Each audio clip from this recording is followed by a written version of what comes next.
اعوذ باللہ من الشیطان اللعین الرجیم بسم اللہ الرحمن الرحیم الحمد للہ الاول بالاول ان کان قبلہ والآخر بلا آخر یکون بعدہ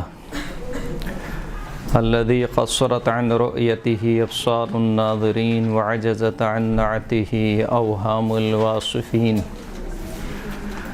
الصلاة والسلام على اشرف الانبیاء والمرسلین وخاتم النبیین سیدنا ونبینا ومولانا ومولا الثقلین جد الحسن والحسین بالقاسم محمد اللہم صل علی محمد وآل محمد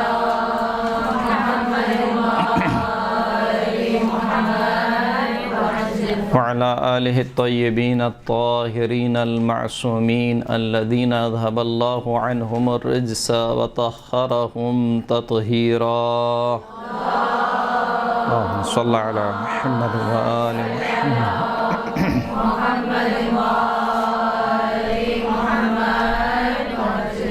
واللعنة الدائمة على أعدائهم ومنكر فضائلهم وغاصب حقوقهم من الآن إلى قيام يوم الدين أما بعد فقد قال الله سبحانه وتعالى في كتابه المجيد والفرقان الحميد بسم الله الرحمن الرحيم رسلا مبشرين ومنذرين لئلا يكون للناس على الله حجة بعد الرسل صلاۃ پڑھیں محمد وآل محمد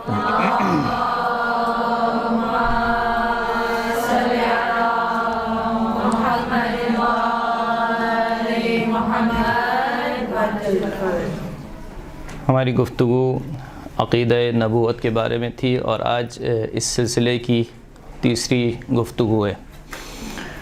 پچھلے درس میں ہم نے عرض کیا تھا کہ عقیدہ نبوت کے اوپر 3 دلیلیں دی جا سکتی ہیں۔ پہلی دلیل کیا تھی؟ قاعدہ لطف۔ دوسری دلیل کیا تھی؟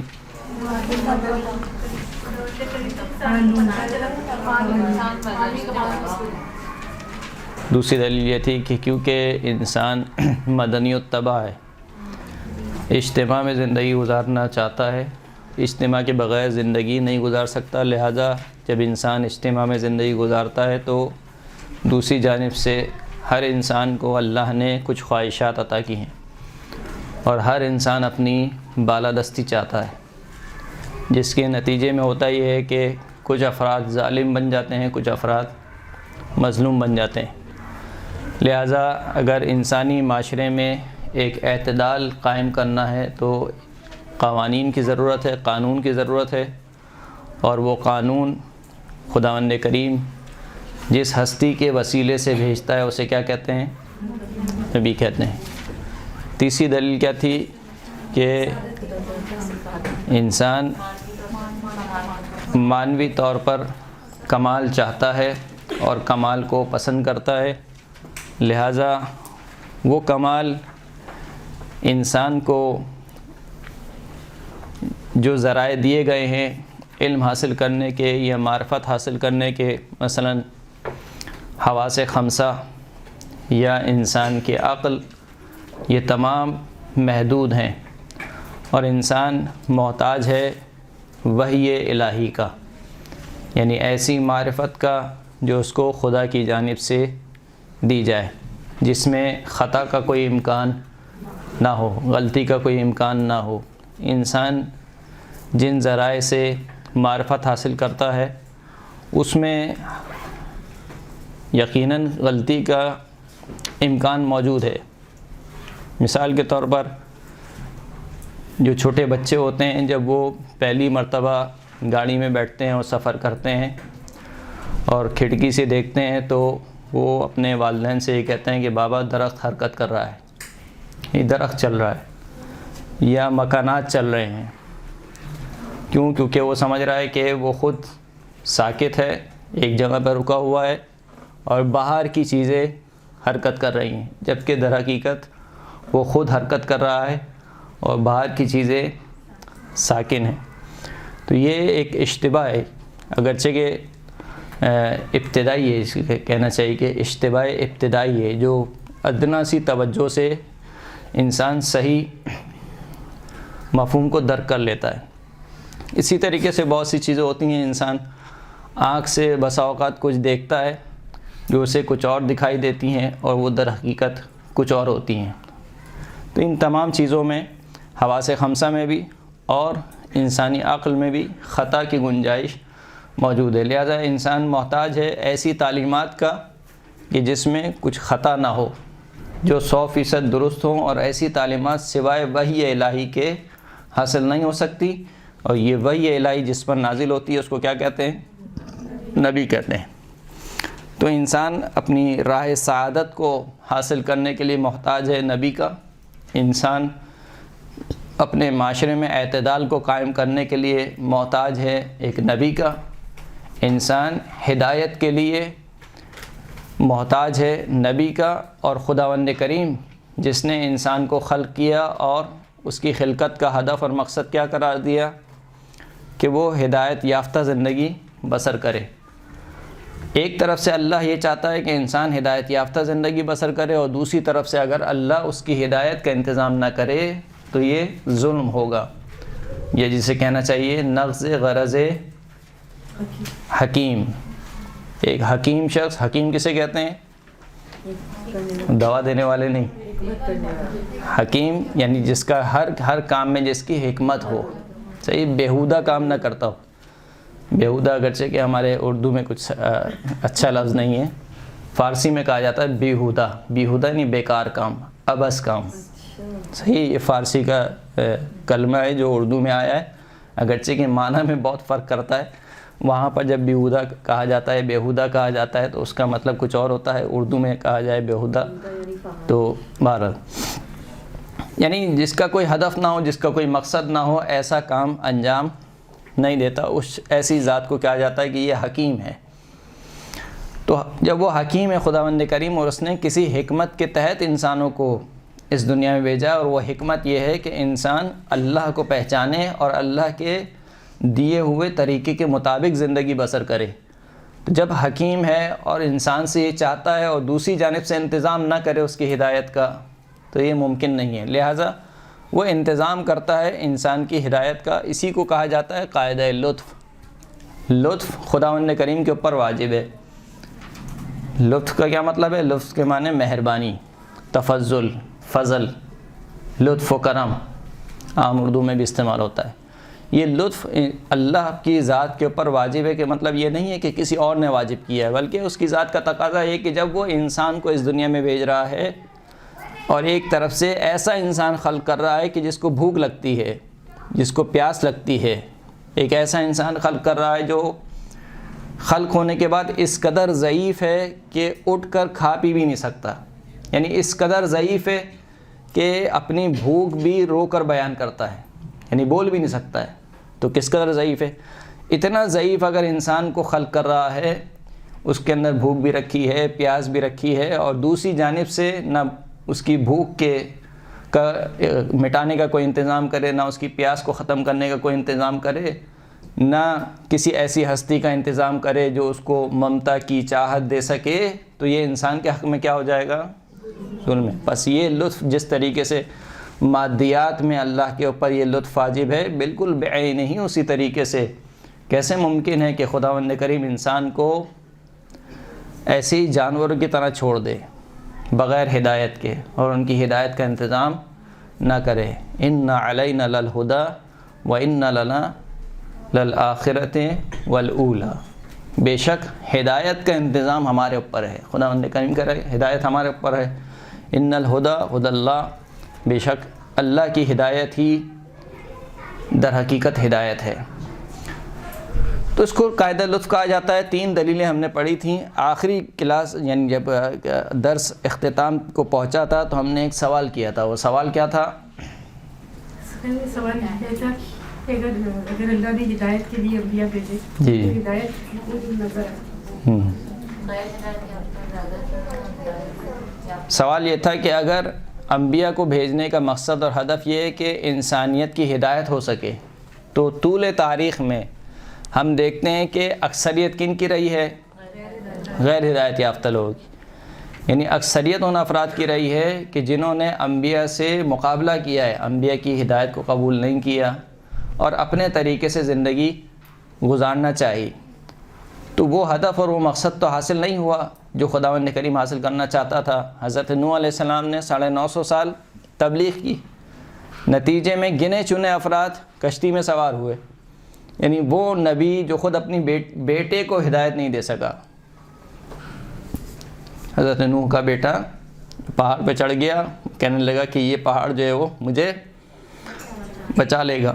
حضرت نوح پکارتے رہ گئے، بہرحال باپ تھے، پکارتے رہ گئے کہ جبکہ خداوند کریم نے کہہ دیا تھا کہ ایسے افراد کو مخاطب نہ کرنا کہ جن کے بارے میں تمہیں علم نہ ہو، اس کے باوجود بہرحال حضرت نوح نے اپنے بیٹے کو پکارا، اور بیٹا اتنا ہٹ درم کے عذاب الہی کو اپنی آنکھوں سے دیکھ رہا ہے اور اس کے باوجود اپنے باپ کو یہ کہہ رہا ہے کہ یہ پہاڑ مجھے بچا لے گا۔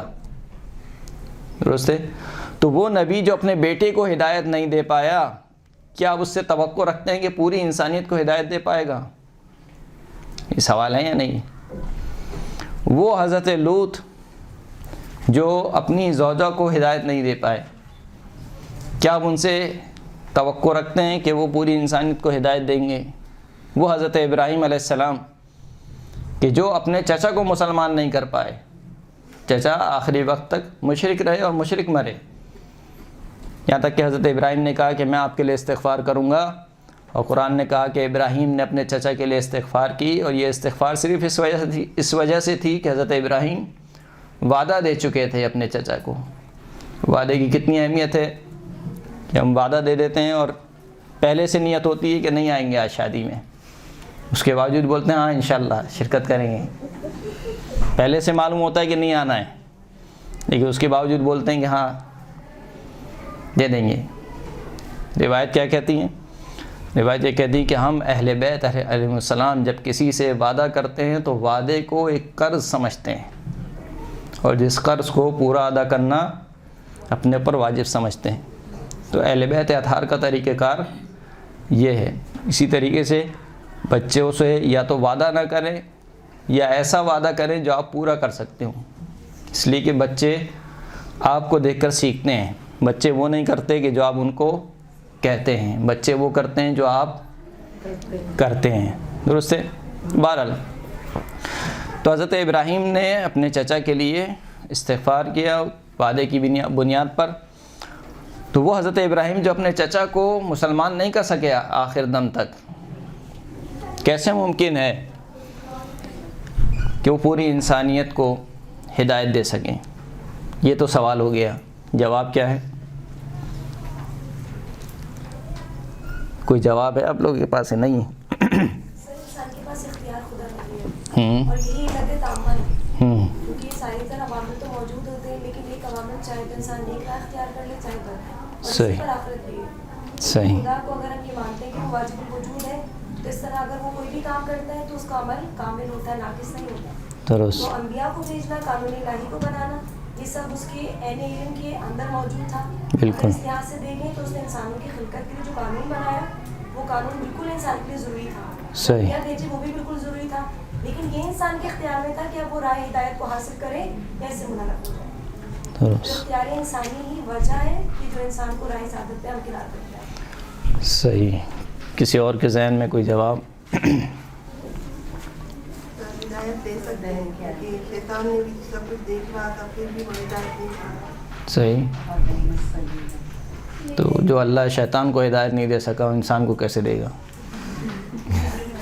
اور اگر ایک بھی شخص کے لیے ہدایت کرنا چاہیے، وہ چاہتا ہے تاکہ اس کے لیے حجت باقی رہے۔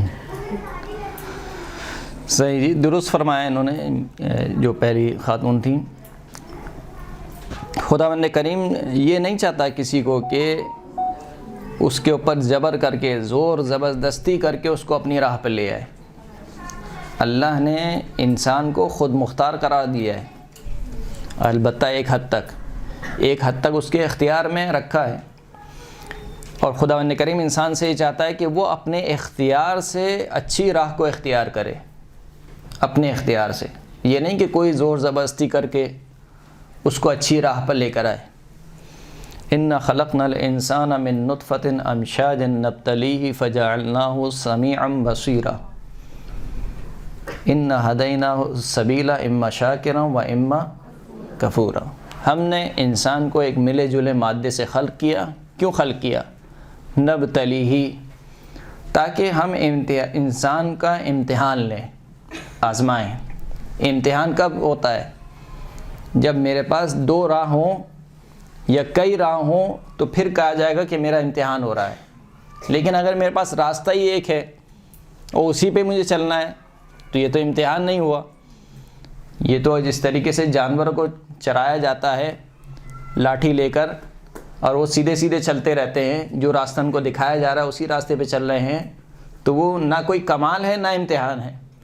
لیکن اللہ نے انسان کو کہا کہ یہ جو میں نے مخلوق خلق کی ہے، ایک تو اشرف المخلوقات ہے، دوسرا اشرف المخلوقات ہونے کے بعد یہ رک نہیں گئی ہے ایک جگہ پر، بلکہ یہ کمال کے راستے طے کر رہی ہے۔ اور کمال کے راستے کیسے طے کرے گی؟ جب یہ امتحان میں کامیاب ہوگی۔ لہٰذا انسان کے لیے امتحان کو رکھا۔ جب امتحان کو رکھا تو امتحان کے لیے 2 چیزوں کی ضرورت ہوتی ہے۔ وہ 2 چیزیں کیا ہوتی ہیں؟ جب بھی آپ کسی اپنے بچے کو بھیجتی ہیں کسی بھی پیپر میں تو پوچھتی ہیں کہ تم نے رات کے وقت پوچھتی ہیں تم نے تیاری کر لی یا نہیں کر لی، یعنی پیپر کی تیاری کر لی یا نہیں کر لی، یاد کر لیا نہیں کیا، اچھے طریقے سے سمجھ لیا نہیں سمجھا۔ ایک سوال آپ کا یہ ہوتا ہے۔ اور صبح کے وقت جب بچہ جا رہا ہوتا ہے اسکول کے لیے تو دوسرا سوال کیا ہوتا ہے؟ پینسل باکس رکھ لیا نہیں رکھا، درست ہے؟ مثال کے طور پر وہ گتا یا جو بھی نیچے رکھتے ہیں پیپر، وہ رکھ لیا نہیں رکھا، یعنی تمام ضروری چیزیں، پین، مارکر، ربر، ریزر وغیرہ، یہ رکھ لی یا نہیں رکھ لی۔ تو 2 چیزیں ہیں، یعنی اس کے پاس ظاہری اسباب بھی ہونے چاہیے امتحان میں کامیابی کے لیے اور معنوی اسباب بھی ہونے چاہیے۔ فَجَعَلْنَاهُ سَمِيعًا بَصِيرًا، ہم نے انسان کو خلق کیا تاکہ ہم اس کا امتحان لیں، پس ہم نے اس کو مادی لوازمات سے نوازا۔ فَجَعَلْنَاهُ سَمِيعًا بَصِيرًا، ہم نے اس کو دیکھنے والا اور سننے والا قرار دیا۔ یعنی جب تک میرے اندر وہ صلاحیت نہ ہو کہ جس کے ذریعے سے میں درک کر سکوں مفاہیم کو، تو کیسے امتحان دے سکوں گا؟ یعنی ایک بچہ جس میں استعداد ہی نہ ہو کسی سوال کے سمجھنے کی یا کسی سبجیکٹ کو سمجھنے کی، تو وہ کیسے امتحان دے گا؟ کبھی بھی امتحان نہیں دے سکتا۔ لہٰذا ضروری ہے کہ اس کے اندر پہلے استعداد ہو مادی اعتبار سے۔ فَجَعَلْنَاهُ سَمِيعًا بَصِيرًا، بس ہم نے انسان کو سننے والا اور دیکھنے والا قرار دیا۔ یہ ہو گئی مادی ضرورت۔ اب معنوی ضرورت، اِنَّا هَدَيْنَاهُ السَّبِيلَ، اور یہ مادی ضرورت پورا کر کے چھوڑ نہیں دیا، ہم نے اس کو راستہ دکھا دیا، یعنی معنوی ہدایت، راستہ بھی دکھا دیا۔ اِمَّا شَاكِرًا وَإِمَّا كَفُورًا، اب انسان کے اوپر ہے چاہے تو کفران نعمت کرے یا اللہ کا شکر گزار بندہ بنے۔ تو بے عینی اسی طریقے سے اللہ نے جو انسان کو خلق کیا ہے، اللہ انسان سے یہ چاہتا ہے کہ وہ اپنے حسن اختیار سے میری ہدایت کی راہ کو انتخاب کرے اور اپنے اختیار سے میرے دین کو چنے اور میرے بتائے ہوئے راستے پر چلے۔ اب یہ اختیار انسان کے ہاتھ میں دے دیا، تب انسان کے اوپر ہے چاہے وہ ہدایت کو اختیار کرے یا ہدایت کو اختیار نہ کرے۔ لہٰذا ہم دیکھتے ہیں کہ طول تاریخ میں جو لوگ گمراہ ہوئے ہیں، ایسا نہیں ہے کہ خدا نے نعوذ باللہ ان کو گمراہ کر دیا، خدا نے تو ان کی ہدایت کا پورا انتظام کیا۔ یعنی معذرت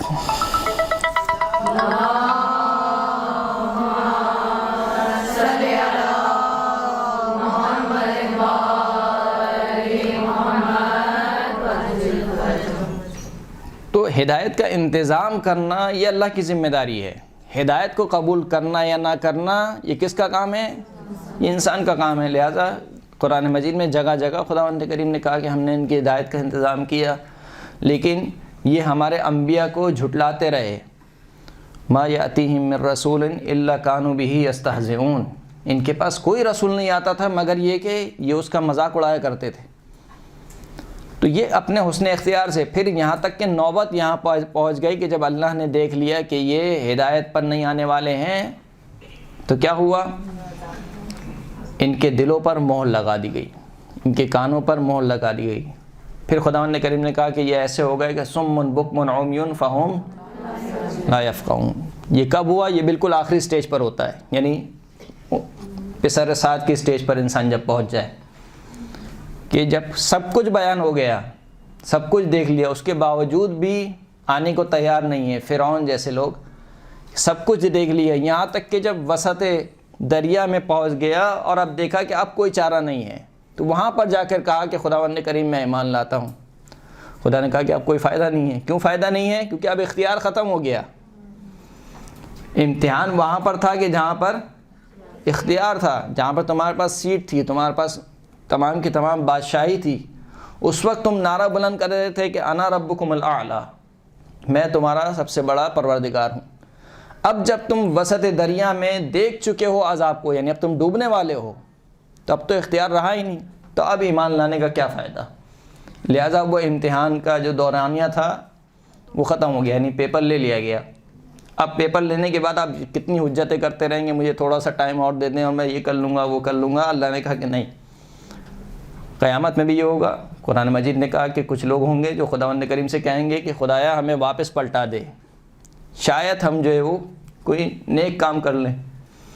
خداوند کریم کہہ رہا ہے جھوٹے ہیں، یعنی یہ ابھی بھی جھوٹ بول رہا ہے. یعنی کتنا بدبخت انسان ہے کہ موت سے گزر چکا ہے، برزخ سے گزر چکا ہے، محشر میں آ چکا ہے. محشر میں آنے کے بعد کہہ رہا ہے خدایا مجھے واپس پلٹا دے، میں تیرے بتائے ہوئے طریقے پہ عمل کروں گا. خداوند کریم کہہ رہا ہے یہ ابھی بھی جھوٹ بول رہا ہے، یہ جا کے پھر وہی کرے گا، یہ جا کے پھر وہی کرے گا. ایک صلوات پڑھیں محمد و آل محمد.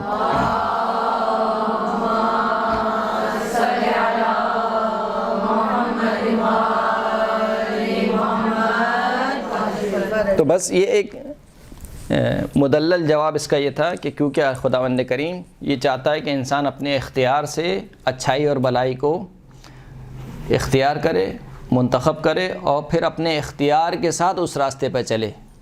لہٰذا اگر پوری کی پوری انسانیت بگڑ رہی ہے یا ہدایت نہیں پا رہی ہے تو اس کا قصور یہ نہیں کہ خدا کے نظام میں کوئی غلطی ہے یا وہ نبی جو بھیجا گیا ہے نعوذ باللہ وہ اپنے فرائض کو انجام نہیں دے پا رہا ہے یا اس سے ہدایت کا کام انجام نہیں دیا جا رہا ہے. ایسا نہیں ہے. یہ اس کی مثال بالکل ایسی ہے کہ جب بارش برستی ہے تو ہر زمین پر برستی ہے، لیکن کوئی زمین ایسی ہوتی ہے کہ جس سے پھول اور بوٹے اگتے ہیں اور کوئی زمین ایسی اتنی سخت ہوتی ہے کہ پانی اس سے بہہ کر آگے نکل جاتا ہے.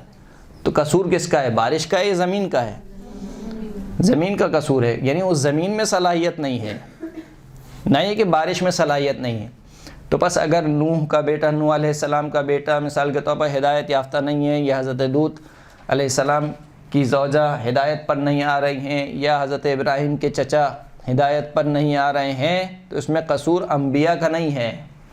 یہ بدبختی ان لوگوں کی ہے کہ جن کے گھر میں نبی موجود ہے اس کے باوجود وہ ہدایت نہیں لے پا رہے ہیں. کچھ اور اشکالات کی ہیں، میں چاہتا ہوں کہ ان اشکالات کو آپ کی خدمت میں بیان کر کے اور پھر اس کے بعد آگے جو ہماری بحث ہے کہ نبی کو پہچانیں گے کیسے. یعنی صحیح ہم نے مان لیا کہ اللہ انبیاء کو بھیجتا ہے. میں مثال کے طور پر اپنے زمانے میں نبی کو کیسے پہچانوں کہ یہ نبی ہے؟ درست ہے. اس کی کچھ شناخت کے طریقے بیان ہوئے ہیں کہ ان طریقوں سے انسان کسی بھی نبی کو پہچان سکتا ہے. پہلے کچھ اشکالات میں آپ کی خدمت میں بیان کر دوں کہ جو نبی کی بعثت کے اوپر کیے گئے ہیں. ایک اشکال یہ کیا گیا کہ جب خداوند کریم نے انسان کو عقل جیسی نعمت سے نواز دیا، جس نعمت کی بنا پر انسان کو اشرف المخلوقات قرار دیا گیا، یعنی نہ فرشتوں میں عقل کو رکھا گیا یا عقل کو رکھا گیا، شہوات کو نہیں رکھا گیا. حیوانات میں شہوات کو رکھا گیا لیکن عقل کو نہیں رکھا گیا. انسان میں عقل کو بھی رکھا گیا اور شہوات کو بھی رکھا گیا. اب اگر اس کی عقل غالب ہو جائے اس کی شہوت پر اور اپنی عقل کے مطابق زندگی بسر کرے تو یہ انسان کس سے افضل ہے؟ فرشتوں سے افضل ہے. کیوں افضل ہے فرشتوں سے؟ اس لیے کہ فرشتوں کے پاس شہوات نہیں ہے. انسان کے پاس شہوات ہیں، شہوات کو کنٹرول کرتے ہوئے بھی وہ عمل کر رہا ہے، تو اس کا مطلب یہ ہے کہ فرشتوں سے افضل ہے. اور اگر یہ انسان اس کے اوپر شہوات غالب آ جائے اور عقل پیچھے رہ جائے تو یہ انسان کس سے بدتر ہے؟ بل ہم اضل، حیوانات سے بھی بدتر ہے۔ کیوں حیوانات سے افضل ہے؟ کیونکہ حیوان کو عقل نہیں دی گئی، صرف شہوات دی گئی۔ تو جب انسان کو عقل دی گئی اور اسی بنیاد پر انسان کو اشرف المخلوقات قرار دے دیا گیا، اور انسان کو تمام مخلوقات میں یہ امتیاز حاصل ہے کہ وہ علمی ترقی کرتا ہے۔ جیسے میں نے پچھلے درس میں عرض کیا تھا آپ کی خدمت میں کہ آج سے 1400 سال پہلے یہ حضرت آدم کے زمانے میں شہد کی مکھی جیسا چھتا بناتی تھی، وہ آج بھی ویسی چھتا بناتی ہے۔ حیوانات جس طریقے سے پہلے کے دور میں کھاتے پیتے تھے وہ آج بھی ویسے ہی کھاتے پیتے ہیں، درست ہے؟ ایسا نہیں ہے کہ پہلے مثال کے طور پر پتے کھاتے تھے تو آج بریانی کھاتے ہیں، ان کی غذا وہی ہے، لباس تو ان کی ضرورت نہیں ہے۔ گھر جو حیوان کا جو جیسے پہلے تھا ویسے ہی آج ہے، لیکن یہ انسان ہے جو علمی ترقی کر رہا ہے کہ وہ انسان جو پہلے غاروں میں رہا کرتا تھا اب اچھے اچھے گھر بناتا ہے، محلات میں رہتا ہے۔ وہ انسان جو پتوں سے اپنے جسم کو چھپایا کرتا تھا اب اچھے اچھے کپڑے زیب تن کرتا ہے۔ وہ انسان جو پہلے پتے کھایا کرتا تھا اب نہ جانے کتنی غذائیں خود بناتا ہے، خود کھاتا ہے، اور نہ جانے کتنے قسم کی غذائیں ہیں کہ جو ہر ملک اور ہر علاقے کے اعتبار سے الگ الگ غذائیں ہیں جو انسان بناتا ہے۔ تو یہ چیز دلالت کرتی ہے کہ انسان میں علمی ترقی کا شعور موجود ہے، اور یہ شعور کس بنیاد پر ہے؟ عقل کی بنیاد پر ہے۔ جب اللہ نے انسان کو ایسا خلق کر دیا اور وہ عقل کی بنیاد پر سمجھ سکتا ہے کہ کیا چیز میرے لیے اچھی ہے، کیا چیز میرے لیے بری ہے، تو پھر نبی کی کیا ضرورت ہے؟ جب خدا نے انسان میں عقل کو رکھ دیا، مجھے معلوم ہے کہ یہ زہر اگر میں پیوں گا تو میں مر جاؤں گا، اور دوسری طرف سے مجھے اختیار بھی دے دیا کہ چاہے تو پیوں چاہے تو نہ پیوں۔ عقل میری کہہ رہی ہے کہ دیکھو یہ کام مت کرو، اس میں تمہاری ہلاکت ہے، تو یہ عقل میرے لیے کافی نہیں ہے، بجائے اس کے کہ کوئی نبی آئے اور وہ کہے کہ خودکشی حرام ہے۔ یعنی وہ کام جو خود میری عقل بتا رہی ہے کہ یہ کام نہ کرو، اس میں تمہارے لیے ضرر ہے، بجائے اس کے کہ کوئی نبی آئے اور نبی کہے کہ خودکشی حرام ہے۔ ان دونوں کام میں کیا فرق ہے؟ جب خدا نے مجھے عقل دے دی ہے تو کسی نبی کی ضرورت نہیں ہے۔ کیا جواب ہو سکتا ہے اس کا؟ اگرچہ کہ جواب دے دیا جا چکا ہے اس کے درس کے ابتدا میں ہی۔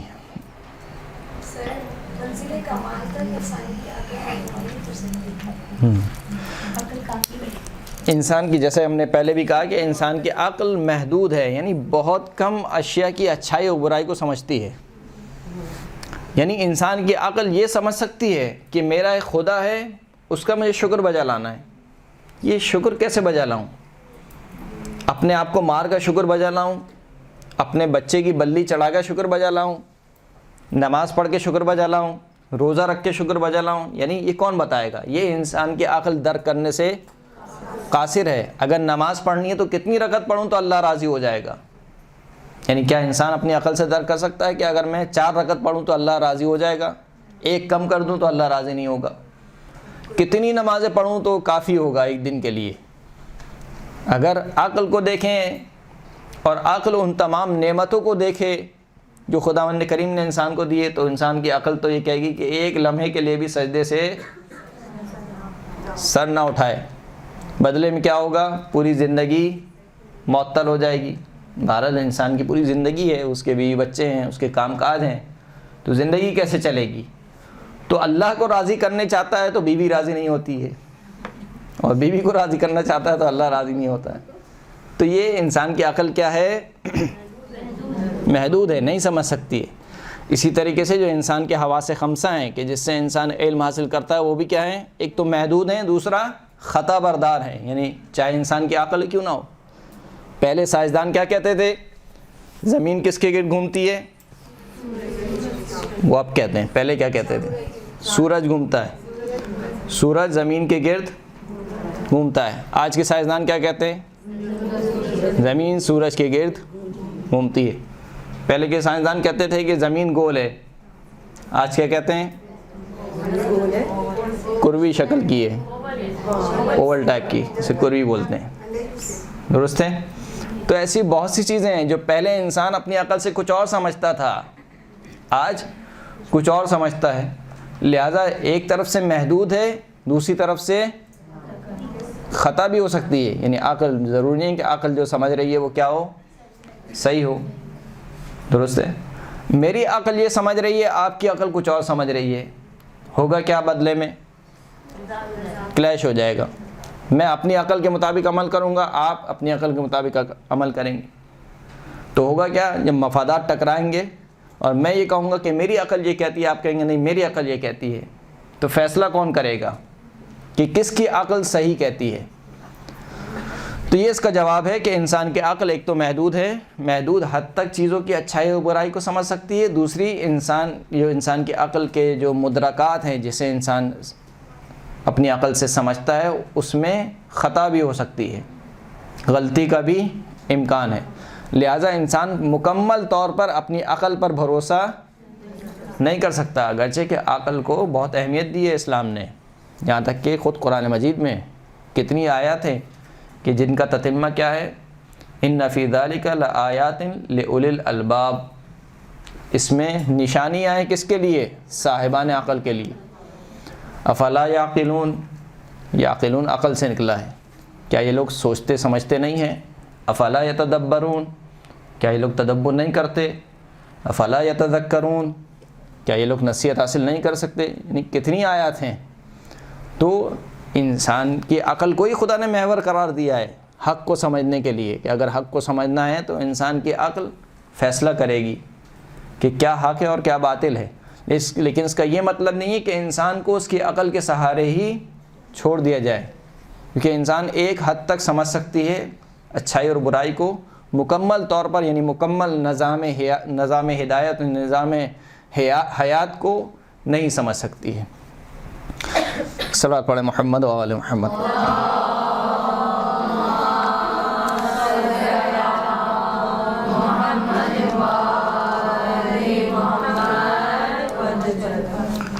ایک اور اشکال کیا ہے، لیکن وہ بہت بیہودہ سا اشکال ہے، یعنی بہت بھونڈا اشکال جسے بولتے ہیں، اس کو سن کے انسان کو ہنسی آ جائے. وہ یہ کہ اگر اللہ کو انبیاء کو بھیجنا ہی تھا تو انبیاء کو کوئی ایسی طاقت دیتا کہ جس کے ذریعے سے انسان ہدایت سے ہٹنے نہ پائے. درست ہے؟ یعنی مثال کے طور پر کوئی نبی آ کے کہتا کہ بھائی فجر کی نماز پڑھو، نہیں پڑھو گے تو عذاب نازل ہو جائے گا، گردن کٹ جائے گی، اور جیسے ہی وہ نماز نہ پڑھے اس کی گردن کٹ جائے، تو جب اس کو دیکھیں گے کہ بھائی اس نے نماز نہیں پڑھی گردن کٹ گئی، تو ہوگا کیا؟ جو باقی 100 لوگ ہیں وہ خود بخود ظہر میں ملیں گے، ان کو بلانے کی ضرورت نہیں ہے. درست ہے؟ یا مثال کے طور پر کہا کہ بھائی خمس دو، خمس نہیں دو گے تو تمہاری مکان کی چھت گر جائے گی، نہیں دیا مثال کے طور پر ایک کی چھت گر گئی، تو بدلے میں ہوگا کیا کہ سب کے سب خود بخود اپنا مال لے کے آ جائیں گے، جس پہ واجب نہیں ہوگا وہ بھی لے کے آ جائے گا. تو یہ جو چیزیں ہیں اگر خداوند نے کریم، اور ایسا نہیں کہ ایسا مطالبہ نہیں کیا گیا انبیاء سے، قرآن مجید میں کہ یہ لوگ کہتے ہیں کہ اگر تم اللہ کے نبی ہو تو اس پہاڑ کو ہمارے لیے سونے کا کر دو. یعنی عجیب و غریب فرمائشیں تھی ان کی کہ ہم جو ہے وہ ہدایت پر آ جائیں گے، لیکن تم یہ وہ مثال کے طور پر میرا مکان نہیں بنا ہوا، مکان بنا دو میرا، یا مثال کے طور پر مجھے اولاد دے دو، اس طریقے کی فرمائشات. تو کیوں خداوند کریم نے انبیاء کو ایسی طاقت نہیں دے دی؟ اگرچہ کہ طاقت دی ہے، انبیاء ولایت رکھتے ہیں خداوند کریم کی جانب سے، جیسے کہ حضرت عیسیٰ کے بارے میں کہ کوڑ کے مریض کو صحیح کر رہے ہیں، جو مادرزاد اندھا ہے اس کو صحیح کر رہے ہیں. تو یہ سب کس بنا پر ہو رہا ہے؟ باذن اللہ کے اذن سے ہو رہا ہے، اللہ کی ولایت سے ہو رہا ہے. اگرچہ کہ وہ کر سکتے ہیں، لیکن یہ کام جسے کہنا چاہیے کہ روال عادی سے ہٹ کر ہے، یعنی معمول زندگی سے ہٹ کر یہ کام ہے، جسے کہنا چاہیے کہ اگر معجزے سے ہی سب کو ہدایت دینی ہے تو انبیاء کو بھیجنے کا کیا فائدہ؟ یعنی خداوند کریم انسان کو خلق ہی ایسا کرتا کہ وہ اللہ کی راہ پر ہی چلتا، یعنی دوسرے لفظوں میں شیطان کو خلق ہی نہ کرتا، خواہشات کو خلق ہی نہ کرتا، تو پھر اس کے اوپر وہی والی بات آ جاتی تھی، پھر امتحان کس بات کا؟ جب اللہ نے خلق انسان کو ایسا کیا ہے کہ وہ ہدایت پر عمل پیرا ہے، تو پھر تو ضرورت ہی نہیں ہے کسی امتحان کی، اور اس میں کوئی کمال نہیں ہے. اللہ چاہتا ہے کہ انسان خود اپنے اختیار سے کمال کو پہنچے، لہٰذا اللہ یہ نہیں کام کرے گا کبھی بھی. یعنی ممکن تھا کہ امام حسین علیہ الصلوۃ والسلام کے لیے ممکن نہیں تھا کہ کربلا میں مثال کے طور پر ایک اشارہ کرتے اور ساری یزیدی فوج جل کے بھسم ہو جاتی؟ کیا امام حسین علیہ الصلوۃ والسلام کے لیے ممکن نہیں تھا؟ یعنی حضرت اسماعیل کی ایڑیاں رگڑنے سے پانی نکل سکتا ہے تو جناب علی اصغر کی ایڑیاں رگڑنے سے پانی نہیں نکل سکتا؟ امام حسین کی ایڑیاں رگڑنے سے پانی نہیں نکل سکتا؟ یہ سارے کام ہو سکتے تھے، لیکن وہ امتحان کی جگہ تھی، وہاں سب کا امتحان ہو رہا تھا، یعنی صرف یزیدی فوج کا امتحان نہیں تھا، ایک طرف صرف امام حسین کا امتحان نہیں تھا، امام حسین کا بھی امتحان تھا، ان کے اصحاب کا بھی امتحان تھا، دوسری طرف یزیدی فوج کا بھی امتحان تھا، یعنی اس میدان میں جو شخص موجود تھا ہر شخص کا امتحان تھا۔ لہٰذا اگر خداوند کریم چاہتا تو یہ سارے کام ہو سکتے تھے، لیکن پھر امام حسین کا کمال سامنے نہیں آتا، امام حسین علیہ الصلوۃ والسلام کی فضیلت سامنے، امام حسین تو بہت سمجھے کہ آگے کی چیزیں، حضرت حر کا کمال سامنے نہیں آتا کہ حضرت حر یعنی زندہ مثال ہے کہ اپنے اختیار سے اس راہ کو چنا جو صحیح راہ تھی، اور شب عاشور اپنے خیمے میں چکر لگاتے رہے کہ ایک طرف دنیا ہے اور ایک طرف کیا ہے؟ فرزند رسول، یا جنت یا بہشت ہے، کس طرف جاؤں؟ سوال کرتے ہیں پسر اساد سے کہ کیا تو نے واقعاً قتل کا ارادہ کر لیا ہے؟ کہاں قتل کا ارادہ کر لیا ہے، اور پھر بھیجتے ہیں، پھر سارا واقعہ آپ سنتے ہیں جناب حر کے مصائب میں، پانی پینے کے بہانے نکلتے ہیں، اور جب وہ امام حسین کی خدمت میں آ جاتے ہیں تو امام حسین سے عرض کرتے ہیں کہ مجھے سمجھ میں نہیں آیا تھا کہ جب میں عبید اللہ ابن زیاد کے دربار سے نکل رہا تھا تو مجھے پیچھے سے ایک آواز آئی تھی کہ اے حر تجھے بہشت مبارک ہو، اور میں یہ سوچتا تھا کہ کیسی جنت ہے کہ جو جوانان جنت کے سردار ہیں ان کے برخلاف جا رہا ہوں، تو بھلا وہ جنت کیسے میرے لیے گوارا ہوگی۔ آج مجھے سمجھ میں آیا کہ وہ آواز کیوں آئی تھی، کہ میرا اختتام کہاں پر ہوگا؟ حسین ابن علی کے رکاب میں ہوگا۔ تبارک اللہم صلی علی محمد و محمد۔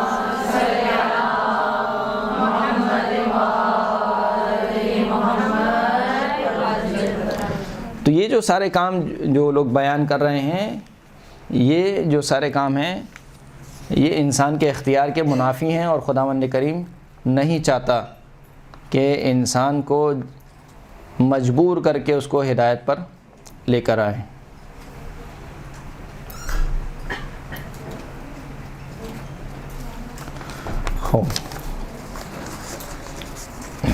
ایک سوال آیا، انشاءاللہ درس کے آخر میں ٹائم ملا تو اس کا جواب دیں گے، ورنہ اگلے درس میں۔ اگلی گفتگو یہ ہے کہ نبی کو پہچانے کیسے؟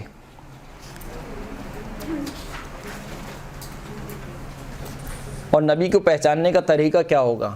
کیا کوئی مخصوص طریقہ ہے نبی کو پہچاننے کا جو خاص انسانوں سے مختص ہے، یا نہیں ہر انسان کے لیے وہ طریقہ رائج ہے؟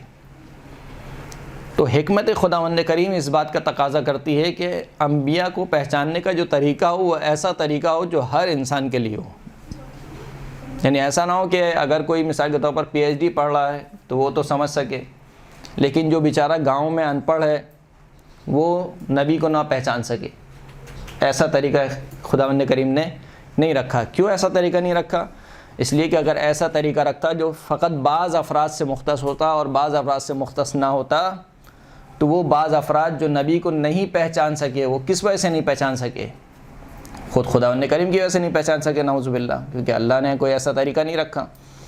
اور اگر اللہ کی وجہ سے نہیں پہچان سکے تو پھر دوبارہ یہاں پر کیا آ جائے گا؟ نغز غرض حکیم۔ اللہ چاہتا ہے کہ یہ انسان جو گاؤں میں رہتا ہے یہ ہدایت پر آ جائے، اور دوسری جانب سے اس کے لیے کوئی ایسا انتظام بھی نہ کرے کہ جس سے یہ ہادی کو پہچان سکے، تو ممکن نہیں۔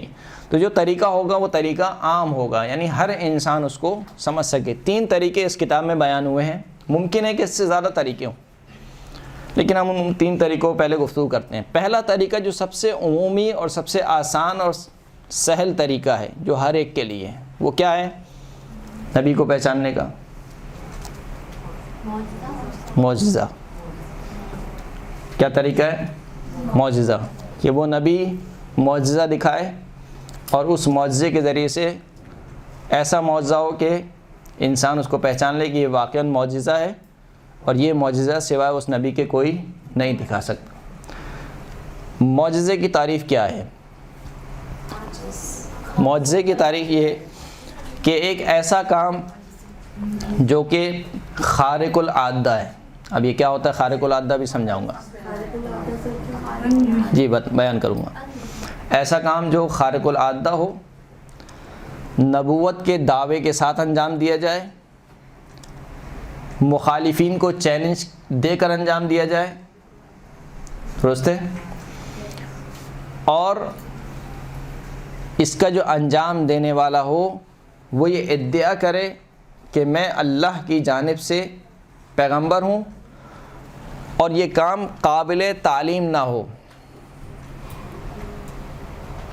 6 قید آئیں گی۔ پہلی قید کیا ہے کہ معجزہ وہ کام ہوتا ہے جو کہ خارق العادہ ہو۔ خارق العادہ عادہ یعنی عادت، معمول، خارق بولتے ہیں عربی میں توڑنے کو، یعنی ایسا کام جو معمول سے ہٹ کر ہو۔ سورج معمولاً کہاں سے نکلتا ہے؟ مشرق سے۔ کہاں پر غروب ہوتا ہے؟ یہ معمول ہے، یعنی روز کا معمول یہی ہے کہ مشرق سے نکلتا ہے اور مغرب سے۔ لیکن اگر ایک دن مغرب سے نکل جائے تو یہ کام کیا کہلائے گا؟ خارق العادہ، یعنی معمول سے ہٹ کر کام ہے، درست ہے۔ یہ کام کیا ہے؟ معمول سے، عادت سے ہٹ کر کام ہے۔ پانی آپ مثال کے طور پر اوپر سے نیچے چھوڑیں گے تو پانی کہاں جائے گا؟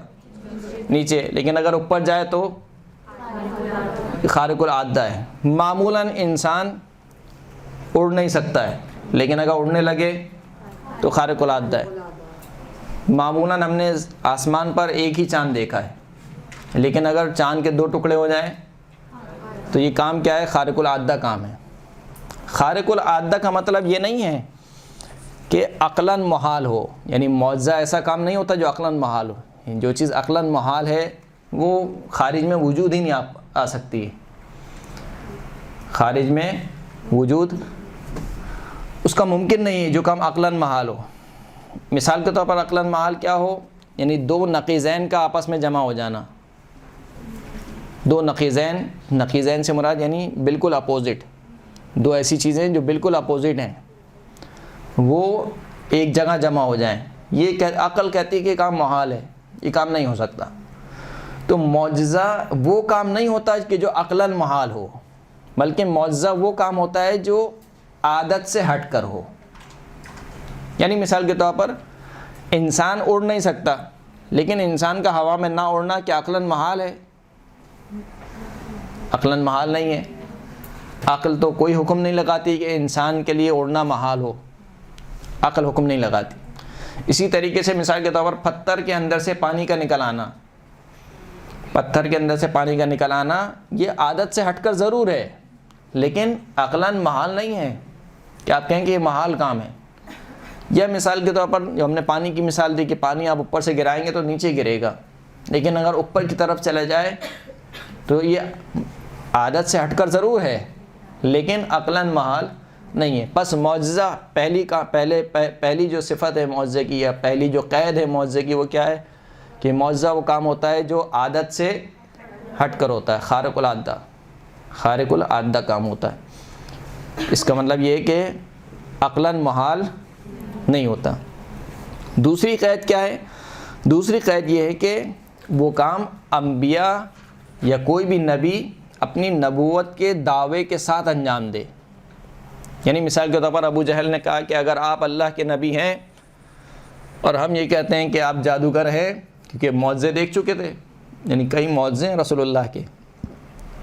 اگر آپ مطالعہ کرنا چاہیں تو شیخ عباس قمی کی کتاب منتہی الاعمال، جس کا اردو میں ترجمہ ہو چکا ہے کس نام سے؟ احسن المقال کے نام سے، نہ جانے کتنے معجزے رسول اللہ کے نقل کیے ہیں شیخ عباس قمی۔ احسن المقال اس کی فارسی میں ہے، اس کا ترجمہ ہوا ہے، صفدر نجفی صاحب نے اس کا ترجمہ کیا ہے احسن المقال کے نام سے۔ تو کئی معجزات اس میں نقل ہوئے، تو کئی معجزات دیکھ چکے تھے، یہاں تک کہ یعنی کیسا معجزہ؟ مثال کے طور پر کنکریوں کو ہاتھ میں اٹھا لیا اور کنکریاں تسبیح پڑھنے لگیں۔ اب پتھر بولتا نہیں ہے، لیکن اگر بولنے لگ جائے تو یہ کام خارق العادہ ہے، یعنی معمول سے ہٹ کر ہے، معمولاً کوئی پتھر نہیں بولتا ہے۔ اسی طریقے سے مثال کے طور پر درخت کو اشارہ کیا کہ قریب آ جا، وہ درخت قریب آ گیا، اور پھر کہا کہ دوبارہ پیچھے چلے جا، یعنی ان کی فرمائشیں بھی ختم نہیں ہوتی تھیں، کہ پہلے قریب بلائیے، بولا قریب بلا لیا، کہا نہیں اب دور کیجئے اس کو، دور کر دیا، کہا نہیں اب آدھا چل کے آ جائے اور آدھا وہیں پہ رہے، تو رسول اللہ نے وہ بھی کیا کہ آدھا وہیں پہ کھڑا رہا اور آدھا رسول اللہ کے پاس آئیے۔ تو یہ سارے معجزات دیکھ چکے ہیں، یہاں تک کہ خود ولادت کے وقت سے معجزات رونما ہونا شروع ہو گئے تھے۔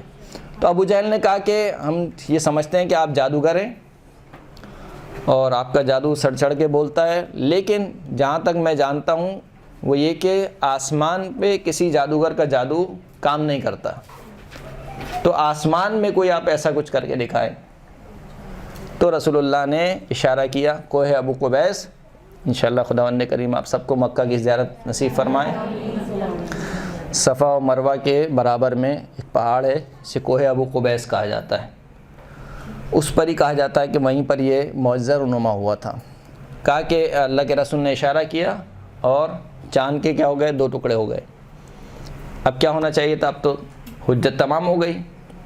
خود ابو جہل نے اپنے منہ سے کہا تھا کہ آسمان پہ کسی کا جادو نہیں چلتا ہے، اب تو اللہ کے رسول نے آسمان پر معجزہ دکھا دیا، لیکن اس کے باوجود بھی ابو جہل نے کیا کہا کہ اچھا آپ اتنے بڑے جادوگر ہیں کہ آسمان پہ بھی آپ کا جادو چلتا ہے۔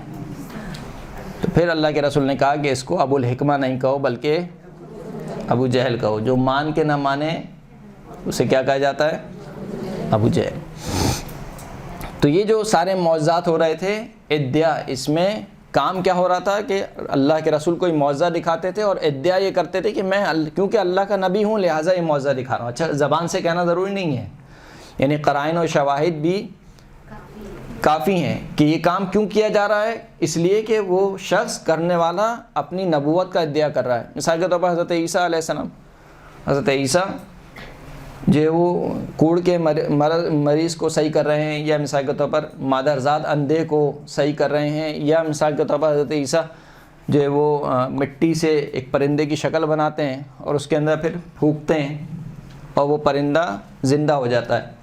تو یہ سارے کام کس لیے ہو رہے تھے، تاکہ لوگ میری نبوت پر ایمان لا سکیں۔ اچھا اب آپ کہیں گے کہ اس قید کی اتنی اہمیت کیوں ہے، یعنی کیوں یہ قید بیان ہوئی ہے؟ اس سے ڈفرینشیٹ ہو جاتا ہے معجزے میں اور کرامت میں۔ کرامت جو ہوتی ہے اس میں کوئی ادعا نہیں ہوتا، کوئی دعویٰ نہیں ہوتا، نہیں بہت سی کرامات ہیں ائمہ اطہار سے، خود رسول خدا سے ظاہر ہوئی ہیں۔ وہ کرامت جو ہوتی ہے وہ اپنی حیات میں بالکل معجزے کی طرح ہوتی ہے، فرق اس میں فقط یہ ہوتا ہے کہ وہ کام بغیر ادعا کے ہوتا ہے اور یہ کام نبوت کے ادعا کے ساتھ ہوتا ہے۔ تو کرامات بھی اولیاء خدا سے ظاہر ہوتی ہیں، ایسا نہیں کہ کرامات ظاہر نہیں ہوتی، لیکن وہ جو کرامات ہوتی ہیں ان کرامات کو اس وجہ سے انجام نہیں دیا جاتا کہ اپنی نبوت کو یا اپنی امامت کو ثابت کیا جائے۔ تو یہ دوسری قید ہے۔ تیسری قید یہ ہے کہ اس میں معجزے میں چیلنج دیا جائے کہ دیکھو میں اللہ کا نبی ہوں، میں یہ معجزہ انجام دے رہا ہوں، اگر تم یہ کام کر کے دکھا دو۔ مثال کے طور پر خود قرآن مجید میں کتنی قرآن مجید کی آیت ہیں کہ لو کنتم فی ریب مما نزلنا علی عبدنا فأتوا بسورۃ من مثلہ، اگر تمہیں شک ہے اس چیز میں جو ہم نے اپنے بندے پر نازل کیا یعنی قرآن مجید میں، فأتوا بسورۃ من مثلہ، اس سورہ کی جیسے ہی ایک سورہ بنا لیا۔ سورہ نہیں لا سکتے 10 آیتیں لے آؤ، 10 آیت، یہ چیلنج ہے نا، 10 آیتیں۔ اسی طریقے سے اور جتنے بھی معجزے ہیں، جیسے حضرت موسیٰ علیہ السلام کا معجزہ کہ جب انہوں نے فرعون کے دربار میں اپنا ہاتھ نکالا، ید بیضا، اپنی بغل سے ہاتھ نکالا تو ہاتھ جو نورانی ہو گیا، اسے ید بیضا کہا جاتا ہے۔ تو فرعون نے کہا کہ یہ جو ہے وہ یہ دونوں جادوگر ہیں، لہٰذا اب ان کا کیا ہوگا، مقابلہ ہوگا، اور ایک دن مقرر کر دیا کہ فرعون کے جادوگر بھی آ جائیں اور یہاں سے حضرت موسیٰ اور حضرت ہارون بھی آ جائیں۔ فرعون کے جادوگر آ گئے، فرعون کے جادوگروں نے رسیوں کو ہلایا، وہ رسیاں سانپ کی شکل میں دکھائی دینے لگیں حضرت موسیٰ کو۔ حضرت موسیٰ ڈرنے لگے تو خدا نے کہا کہ لا تخف، ڈرو نہیں بلکہ اپنے عصا کو زمین پر مارو۔ جیسے حضرت موسیٰ نے عصا زمین پر مارا، کیا ہوا اژدہا بن گیا اور ان کے سانپوں کو نگل گیا. درست ہے. جیسے ہی جادوگروں نے یہ دیکھا فقعوا لہ ساجدین. صحیح ہے. سب کے سب کس میں گر گئے؟ سجدے میں گر گئے. اور اسی وقت ایمان بھی لے آئے. قالوا آمنا برب العالمین و رب ہارون و موسیٰ. ہم ایمان لے آئے عالمین کے پروردگار کے اوپر اور جو موسیٰ اور ہارون کا پروردگار ہے ہم اس پر ایمان لے آئے. یہاں تک کہ فرعون بول اٹھا کہ میرے کہنے سے پہلے ایمان لے آئے. یعنی تم میرے پوائنٹ کیے ہوئے تھے, تم میرے بندے تھے, تم کیسے میرے اجازت کے بغیر ایمان لا سکتے ہو؟ لیکن ایمان لے آئے. کیوں ایمان لے آئے؟ کیونکہ وہ جادوگر تھے. وہ سمجھ رہے تھے کہ جو ہم نے دکھایا وہ جادو ہے, جو موسیٰ نے دکھایا معجزہ ہے. جادوگر تھا نا, یعنی اسے کہنا چاہیے کہ وہ فن کا ماہر تھا. تو وہ سمجھ رہا تھا کہ جادو کیا ہوتا ہے, اور وہ سمجھ گئے کہ جو ہم نے جو دکھایا وہ تو جادو ہے, لیکن جو حضرت موسیٰ نے دکھایا ہے وہ جادو نہیں ہے, وہ معجزہ ہے. تو تیسری شرط یہ ہے معجزے کی کہ وہ چیلنج کے ساتھ ہوتا ہے. یعنی سامنے والے کو چیلنج دیا جاتا ہے کہ دیکھو میں یہ کام کرتا ہوں, اگر تمہیں بھی نبوت کا دعویٰ ہے مثال کے طور پر, یا تم کسی کو نبی مانتا ہو یا کوئی جھوٹا نبی ہے, تو وہ یہ کام کر کے دکھائے. اور یہ کام رسول اللہ کے دور میں ہوا بھی ہے. کس کے ساتھ ہوا ہے؟ مسیلمہ کذاب. مدینہ میں جب ریاست قائم ہو گئی تو بہت سے لوگوں نے جو مسلمان نہیں تھے رسول اللہ سے کہا کہ آپ ہمیں معجزہ دکھائیں. تو رسول اللہ نے ایک ایسے کنویں میں اپنا لعاب دہن گرایا کہ جو کہ خشک تھا, تو پانی ابلنے لگا. اور ایک ایسے بندے کو کہ جس کی آنکھیں نہیں تھیں, اس کے سر پہ ہاتھ پھیرا یا کچھ اس کے ساتھ کیا تو اس کی آنکھیں واپس آ گئیں. اس طریقے کی کچھ معجزات رسول اللہ نے دکھائے. جواب میں جو دوسری طرف کے لوگ تھے, جو مسلمہ کذاب کے لوگ تھے, انہوں نے کہا کہ تم بھی کوئی معجزہ کر کے دکھاؤ. تو کہا صحیح ہے میں بھی دکھاتا ہوں. اس نے ایسے کنویں میں لعاب دہن اپنا گرایا کہ جس میں تھوڑا پانی تھا, تو وہ رہا سا پانی بھی خشک ہو گیا. اور اس کے سامنے بلایا گیا ایک ایسے بندے کو کہ جس کی آنکھیں نہیں تھیں, اس کے اوپر کچھ پڑا یا پھونکا ہے جو بھی کیا, تو وہ بیچارہ آنکھوں سے تو گیا گزرا تھا, کان سے بھی گیا گزرا ہو گیا. تو لوگوں نے کہا کہ بھائی تم کیا کر رہے ہو, ہم نے تم سے معجزہ دکھانے کو کہا ہے, تم سارے کام الٹے کر رہے ہو. تو جواب میں مسیلمہ نے کہا کیا کہا, یعنی ایسے لوگ بڑے شاطر ہوتے ہیں, کہا کہ کیونکہ تم لوگ مجھ پر ایمان نہیں رکھتے ہو لہذا یہ سارے کام الٹے ہو رہے ہیں. جب مجھ پر ایمان لے آؤ گے تو یہ سارے کام کیا ہوں گے؟ سیدھے ہوں گے. تو بہرحال تیسری قید یہ تھی کہ سامنے والے کو چیلنج دیا جائے. چوتھی قید یہ ہے کہ جس چیز کا ادعا کر رہا ہے وہی کام صادر ہو. جیسے کہ مثال کے طور پر کہا کہ چاند کے 2 ٹکڑے کر دو, تو واقعاً چاند کے 2 ٹکڑے ہوں, 4 نہ ہوں. یا ایسا نہ ہو کہ کہا کہ چاند کے 2 ٹکڑے کرو, چاند کے بجائے سورج کے 2 ٹکڑے ہو جائیں. یا مسلمہ کذاب کا واقعہ کہ مثال کے طور پر کہا یہ کنواں جو ہے وہ اس میں پانی کم ہے, اس کنویں میں پانی ابھر آئے, تو ایسا نہ ہو کہ پانی ابھرنے کے بجائے جو رہا سا پانی تھا وہ بھی خشک ہو جائے. یا مثال کے طور پر جو اندھا ہے, کہا کہ اس کو بینائی دے دو, ایسا نہ ہو کہ وہ بینائی کے بہانے اس کی سماعت بھی چلی جائے. تو جو کام کیا جا رہا ہے, جس چیز کا ادعا کیا جا رہا ہے وہی کام صادر ہو, اس کے علاوہ کوئی اور کام صادر نہ ہو. 5ویں شرط یہ ہے معجزے میں کہ قابل تعلیم اور تعلم نہ ہو. یعنی ایسا کام نہ ہو کہ میں آپ کو سکھا سکوں اور آپ سیکھ سکیں. اگر ایسا کام ہو تو معجزے کی تعریف سے خارج ہے. اس سے کیا خارج ہو جاتا ہے؟ اس سے خارج ہو جاتا ہے جادو. جادو ایسا کام ہے کہ جو کہ قابل تعلیم ہے, تعلم سکھایا جا سکتا ہے اور انسان سیکھ سکتا ہے. تو جادو اور معجزے میں یہ فرق ہے کہ معجزے کو سکھایا نہیں جا سکتا, کوئی شخص سیکھ نہیں سکتا, خدا کی عطا ہے جسے چاہے عطا کرے. اور جادو سکھایا جا سکتا ہے. درست ہے. یہی وجہ ہے کہ جادوگر, ایک اور جو فرق ہے جادو اور معجزے میں, جادوگر کبھی چیلنج نہیں کرتا ہے. کیوں چیلنج نہیں کرتا ہے؟ کیونکہ اس کے معلوم ہے کہ اگر کوئی مجھ سے بڑا آ گیا تو یہ کر کے دکھا دے گا, اس لیے کہ قابل تعلیم و تعلم ہے. لہٰذا جادوگر کبھی بھی چیلنج نہیں کرتا. لیکن معجز نما یعنی جو نبی ہے وہ چیلنج کرتا ہے کہ دیکھو میں اگر اللہ کا نبی نہیں ہوں یا تم میرے پر ایمان نہیں رکھتے ہو تو آؤ میرے جیسا معجزہ دکھاؤ. جیسے قرآن مجید میں بار بار چیلنج ہوا. تو بس یہ 4-5 شرطیں ہیں معجزے کی. اچھا, ایک اور شرط ہے کہ وہ خیر بیان ہو گئی. یہی 5 شرطیں. پہلی شرط یہ کہ خارق العادہ ہو، معجزہ. دوسری شرط یہ کہ نبوت کے ادعا کے ساتھ انجام دیا جائے. تیسری شرط یہ کہ چیلنج کے ساتھ انجام دیا جائے. چوتھی شرط یہ کہ جس چیز کے بارے میں کہا جائے کہ یہ کام انجام دوں گا وہی کام انجام پائے. اور 5ویں شرط یہ ہے کہ قابل تعلیم اور تعلم نہ ہو. یہ 5 شرطیں. خدا کو گواہ بھیج دیں. جی خدا کو گواہ بنا کر خدا کو گواہ نہیں وہ نہیں، وہ شاید میں نے اسی میں بیان کر دیا ہوگا. جو نبوت کے ادعا کے ساتھ کیا جائے، وہ کام جو نبوت کے ادعا کے ساتھ، یعنی اس ادعا کے ساتھ انجام دیا جائے کہ کیونکہ میں نبی ہوں لہٰذا یہ کام انجام پا رہا ہے. ایک صلوات پڑھیں محمد و آل محمد.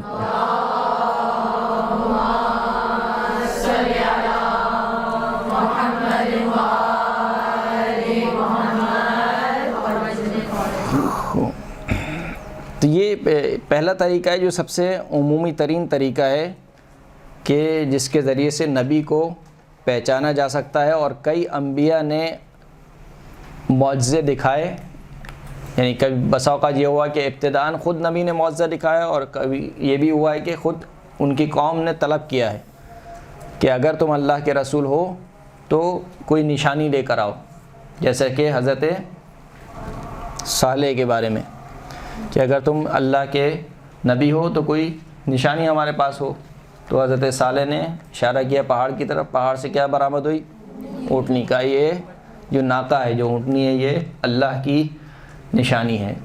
تو یہ کام جو ہوا تھا یہ کس کے؟ قوم کی فرمائش پہ، یعنی انہوں نے طلب کیا تھا لہٰذا ان کے طلب کی بنیاد پر یہ معجزہ دکھایا گیا. بہت سارے معجزات ہیں کہ جس کا قرآن مجید میں ذکر ہوا ہے. حضرت عیسیٰ کے بارے میں تو بہت کھل کے ذکر ہوا. حضرت موسیٰ کے بارے میں کہ ان کو ید بیضا عطا کیا گیا، ان کو عصا عطا کیا گیا.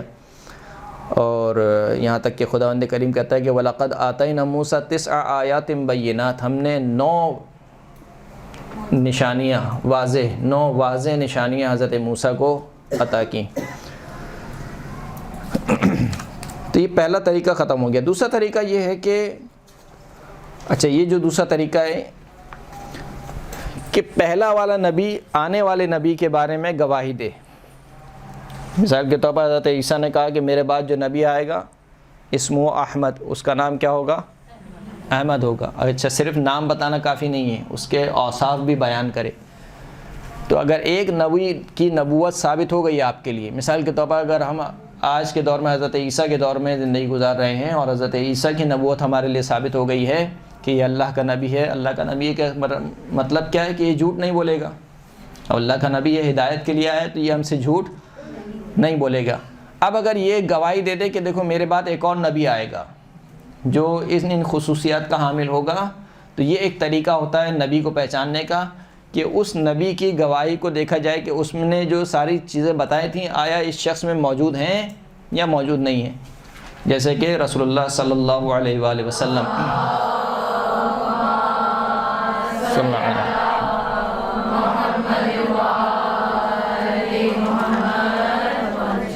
تمام کی تمام خصوصیات بیان کی گئی تھیں نصارہ کو.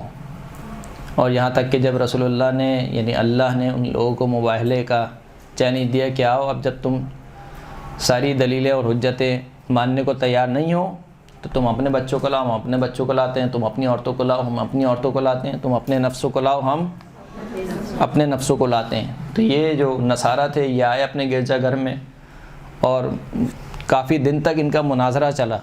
لمبی لمبی گفتگو چلیں کہ دیکھو ایسے ہیں معاملات، ایسے معاملات ہیں، فلاں کتاب لے آؤ، اس کتاب میں لے آؤ، حضرت عیسیٰ نے یہ بیان کیا تھا. ساری کے سارے جتنے بھی خصوصیات حضرت عیسیٰ نے بیان کی تھیں وہ تمام کی تمام خصوصیات منطبق ہوتی تھیں کس کے اوپر؟ رسول اللہ کے اوپر. تو پھر بھی تم کیوں نہیں یعنی نصارہ میں سے بھی 2 گروہ ہو گئے تھے. ایک گروہ وہ تھا جو واقعاً ایمان لے آیا تھا، یعنی ایمان لے آنے سے مراد وہ جانتا تھا کہ یہ سچے رسول ہیں، لیکن ایک ہوتا ہے نا کہ اپنے قوم اور اپنے قبیلے کی بنیاد پر وہ اظہار نہیں کر پا رہے تھے. تو وہ 2 گروہ ہو گئے. وہ 2 گروہ آپس میں لڑنے لگے کہ بھئی جب ساری نشانیاں پوری ہو چکی ہیں تو پھر اب اور کون سی نشانی تمہیں درکار ہے؟ جتنی نشانی حضرت عیسیٰ نے بیان کی تھیں ساری کی ساری نشانیاں اس محمد رسول اللہ میں پائی جاتی ہیں. تو بہرحال پھر مباہلہ ہوا، مباہلے کے بعد انہوں نے ایکسیپٹ نہیں کیا، یعنی جب دیکھ لیا، نشانی دیکھ لی اور کہا کہ ہم ایسے چہرے دیکھ رہے ہیں کہ اگر پہاڑ کو حکم دیں تو پہاڑ اپنی جگہ سے ہٹ جائیں، لہٰذا ہم مباہلہ نہیں کریں گے۔ ان سے کہو رسول اللہ سے کہ ہمارے لیے کوئی دوسرا رائے حل نکالیں، نہ مباہلہ کریں گے نہ دین اسلام قبول کریں گے۔ تو کہا کہ صحیح ہے، اگر مباہلہ نہیں کرو گے، دین اسلام بھی قبول نہیں کرو گے، تو پھر کیا دو؟ جزیہ دو، جزیہ یعنی ٹیکس وغیرہ۔ اور مولا کائنات امیر المؤمنین علی ابن ابی طالب علیہ الصلوۃ والسلام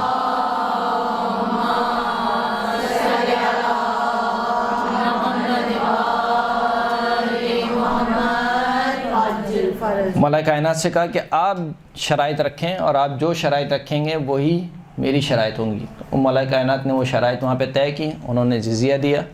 تو بیان کرنے کا مقصد ہے اسی طریقے سے دوسرے انبیاء بھی جب وہ جاتے تھے اپنی قوم سے تو بیان کر کے جاتے تھے کہ ہمارے بعد کوئی نبی آنے والا ہے۔ یہیں سے جتنے بھی انبیاء آئے ہیں رسول اللہ کے، انہوں نے کسی دوسرے نبی کی تکذیب نہیں کی ہے، لیکن جتنے بھی جھوٹے نبوت کے دعوے دار ہیں ان کا پہلا کام کیا ہوتا ہے کہ وہ کسی نبی کی نبوت کی تکذیب کرتے ہیں، جھٹلاتے ہیں کہ دیکھو وہ نبی نہیں ہے، میں نبی ہوں۔ تو یہ ایک نشانی ہے۔ تیسرا ایک طریقہ ہے قرائن و شواہد، بس یہ آخری طریقہ بیان کر کے اور آپ کی زحمت تمام۔ قرائن و شواہد سے مراد کیا ہے؟ یعنی کچھ ایسے قرائن و شواہد انسان دیکھتا ہے کہ جس سے اس کو یقین ہو جاتا ہے کہ یہ قرائن اور شواہد اسی شخص میں ہو سکتے ہیں کہ جو نبی ہو۔ مثال کے طور پر کیا ہے؟ مثال کے طور پر اس کا اخلاقی کردار، نبی کا اخلاقی کردار، جیسے کہ رسول خدا صلی اللہ علیہ وآلہ وسلم کے بارے میں کہا گیا صلی اللہ علیہ محمد وآلہ محمد کہ زمانہ جاہلیت میں 2 لقب سے نوازا گیا، صادق اور امین۔ یعنی اخلاقی کردار اس کا اس قدر بلند ہوتا ہے کہ اگرچہ آپ نے اس کے دین کو ابھی نہیں پہچانا ہو، لیکن اس کے باوجود آپ اس کے اخلاقی کردار کی گواہی دیتے ہیں کہ ہاں یہ، یعنی وہ اخلاقی بیماریاں جو رائج ہیں، اس کے باوجود آپ دیکھتے ہیں کہ یہ شخص جو ہے وہ ان اخلاقی بیماریوں میں مبتلا نہیں ہے۔ نہ صرف یہ کہ مبتلا نہیں ہے بلکہ اپنی پاکیزگی میں کمال کو پہنچا ہوا ہے، اور یہ کام جو ہے وہ یعنی آسان کام نہیں ہے۔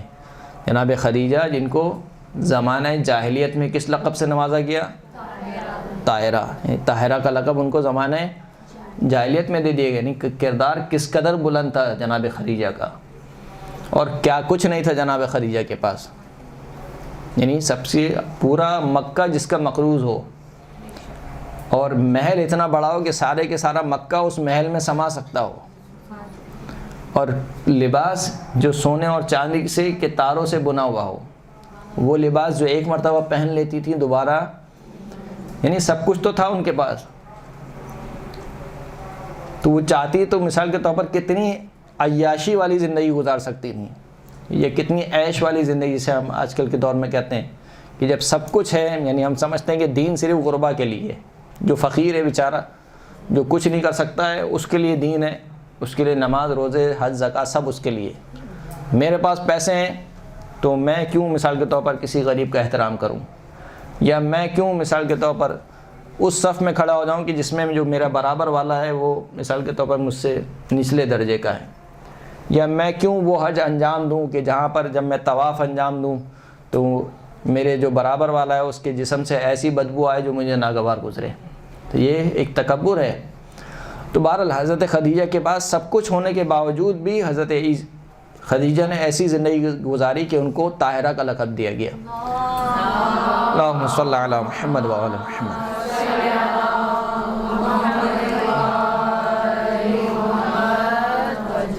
تو یہ ایک قرینہ ہے، اگرچہ کہ یہ ظن آور ہے، یعنی اس سے انسان کو یقین نہیں ہو سکتا ہے۔ جیسے خود میں نے ایک مثال دی، اگر حضرت خدیجہ کا کردار اتنا اچھا ہے تو کیا حضرت خدیجہ نبی ہیں؟ حضرت خدیجہ نبی نہیں ہے، لیکن یہ قرائن و شواہد کو جب یکے بعد دیگرے جمع کیا جائے اور کڑی سے کڑی ملائی جائے تو پھر انسان کو یقین حاصل ہو جاتا ہے کہ ہاں یہ شخص کیا ہے؟ نبی ہے۔ تو کردار اس کا بلند ہو۔ دوسرا، اس کی جو سب سے اہم وہ جس چیز کی طرف دعوت دے رہا ہے وہ اس کی تعلیمات دیکھی جائیں، وہ کس چیز کی طرف پکار رہا ہے، وہ کس چیز کی طرف دعوت دے رہا ہے، یعنی اس کا دین کیا ہے، آیا اس کا دین عقل کو سمجھ میں آتا ہے، ہماری یہ عقل کو سمجھ میں نہیں آتا ہے، آیا وہ پارسائی کی طرف دعوت دے رہا ہے، زہد و تقوی کی طرف دعوت دے رہا ہے، یا نہیں وہ عیش اور موج اور مستی کی طرف دعوت دے رہا ہے۔ تو جو وہ دعوت دے رہا ہے اس کو دیکھا جائے کہ وہ جو دین لے کر آیا ہے اس کی دعوت کیا ہے، اس سے انسان کی عقل خود فیصلہ کرے گی کہ ہاں یہ جو دعوت دینے والا ہے یہ واقعاً ہمیں درست دعوت دے رہا ہے، اور یہ جو دعوت دینے والا ہے نبی کے علاوہ کوئی نہیں ہو سکتا۔ اس کی بہت اچھی مثال کس کی ہے؟ جناب سلمان محمدی، جناب سلمان محمدی، سلمان فارسی جب چھٹے امام کی خدمت میں راوی نے بہت زیادہ سلمان فارسی کہا تو امام صادق نے کہا کہ سلمان فارسی نہ کرو بلکہ قولو سلمان المحمدی، بلکہ کہو کہ سلمان محمدی۔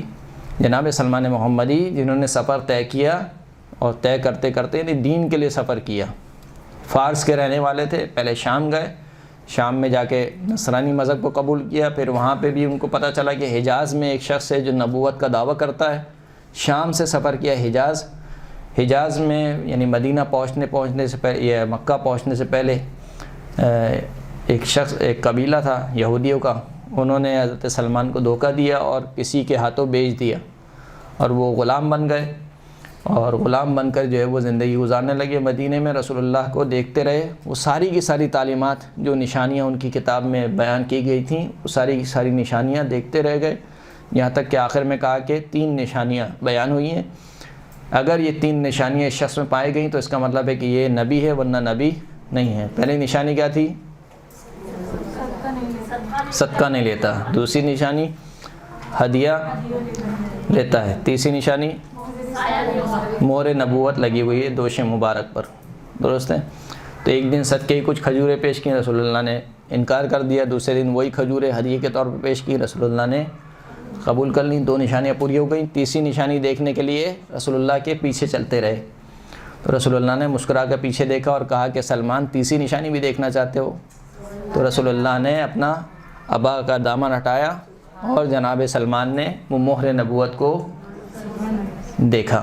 تو جناب سلمان جو ایمان لے کر آئے وہ ایسے ہی نہیں لے آئے، مطلب بغیر کسی، اسے کہنا چاہیے کہ بس سب چل رہے ہیں تو ہم بھی چل رہے ہیں، نہیں، بڑی تحقیق کے بعد، بڑی تعلیمات کو دیکھنے کے بعد، کردار کو دیکھنے کے بعد، یہاں تک خود جناب خدیجہ سلام اللہ علیہ میسرہ نے آ کے جب بیان کیا ہے کہ میں جس کے ساتھ آپ نے مجھے بھیجا تھا اس کا کردار یہ ہے کہ وہ غلاموں کے ساتھ بیٹھ کر کھانا کھاتا ہے، کسی کے ساتھ یعنی زور سے گفتگو، بلند آواز میں گفتگو نہیں کرتا ہے، اور بیچتے وقت مثال کے طور پر کوئی چیز زیادہ دیتا ہے، لیتے وقت کوئی چیز کم لیتا ہے، یہ سارے آداب ہیں۔ جب وہ پورا اخلاق بیان کیا ہے میسرہ نے، تو پھر جناب خدیجہ نے خواہش ظاہر کی کہ میں رسول اللہ سے ازدواج کرنا چاہتی ہوں۔ تو اس کی تعلیمات کو دیکھا جائے کہ وہ تعلیمات کیا دینا چاہتا ہے۔ اس کے علاوہ بھی کچھ اور قرائن ہیں، مثال کے طور پر ثابت قدمی، اس کو دیکھا جائے کہ کتنا ثابت قدم ہے۔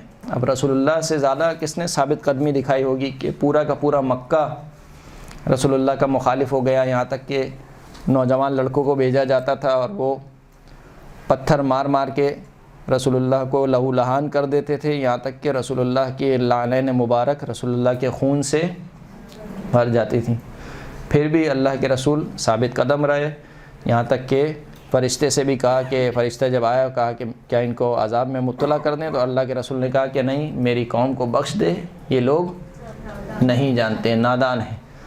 تو بہرحال ثابت قدمی کی مثال خود رسول اللہ کی، یعنی رسول اللہ کی ثابت قدمی اس قدر ہے کہ مولا کائنات فرماتے ہیں کہ جنگوں میں رسول اللہ کی ثابت قدمی کو دیکھ کر ہمیں حوصلہ ملتا تھا،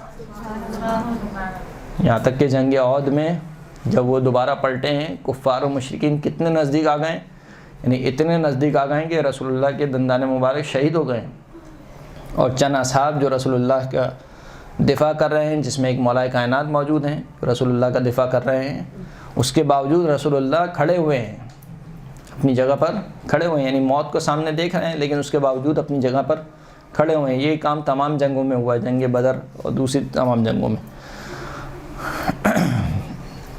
سوال یہ کیا گیا کہ کیا انسان کو اللہ پاک نے صرف عبادت کے لیے پیدا کیا ہے؟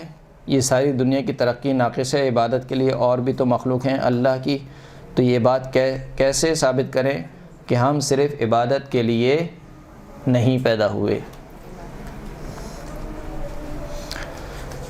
خداوند کریم قرآن مجید میں کیا ارشاد فرماتا ہے کہ ما خلقت الجن والانس الا لیعبدون، میں نے انسان کو خلق نہیں کیا مگر انسانوں اور جنوں کو خلق نہیں کیا مگر یہ کہ وہ میری عبادت کریں، بندگی کریں۔ ایک تو عبادت کا مفہوم بہت ہی وسیع ہے، ہم نے اس کو صرف محدود کر دیا ہے نماز اور روزے میں۔ عبادت کا مطلب کیا ہے؟ عبادت یعنی ہر وہ کام جس میں اللہ کی رضا ہو، انسان ایسی زندگی گزارے کہ جیسی اللہ چاہتا ہے وہ زندگی گزارے۔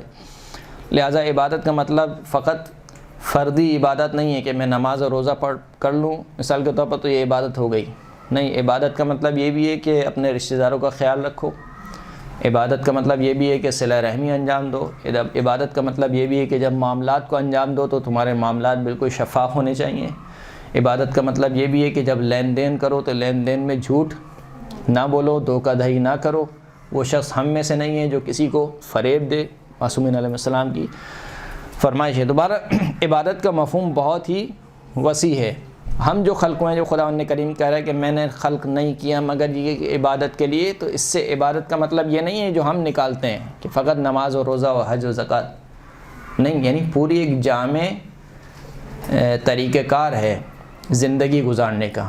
خداوند کریم چاہتا ہے کہ میں نے انسان اور جنوں کو خلق کیا تاکہ وہ میرے بتائے ہوئے طریقے کے مطابق عمل کریں، اور دوسری جانب سے انسان کو اختیار بھی دے دیا کہ چاہے تو میرے مطابق عمل کرے، چاہے تو میرے مطابق عمل نہ کرے۔ تو جو دوسری مخلوقات اللہ کی عبادت کر رہی ہیں، ایک تو ان کے پاس اختیار نہیں ہے، اختیار سے مراد یعنی مثال کے طور پر فرشتوں کے پاس جو ہے وہ خواہشات نہیں ہیں، لہٰذا وہ اللہ کی عبادت کر رہی ہے۔ اللہ عبادت کا محتاج نہیں ہے، نعوذ باللہ، یعنی اللہ کسی کی عبادت کا محتاج نہیں ہے۔ یہ کھل کے قرآن مجید میں خداوند کریم نے کتنی آیت میں کہا ہے کہ اگر تم پوری کی پوری انسانیت اللہ کی نافرمان ہو جائے تو اللہ اس بات پر قادر ہے کہ پوری انسانیت کو ختم کر کے ایک دوسری قوم کو لے آئے جو اللہ کی عبادت کرے۔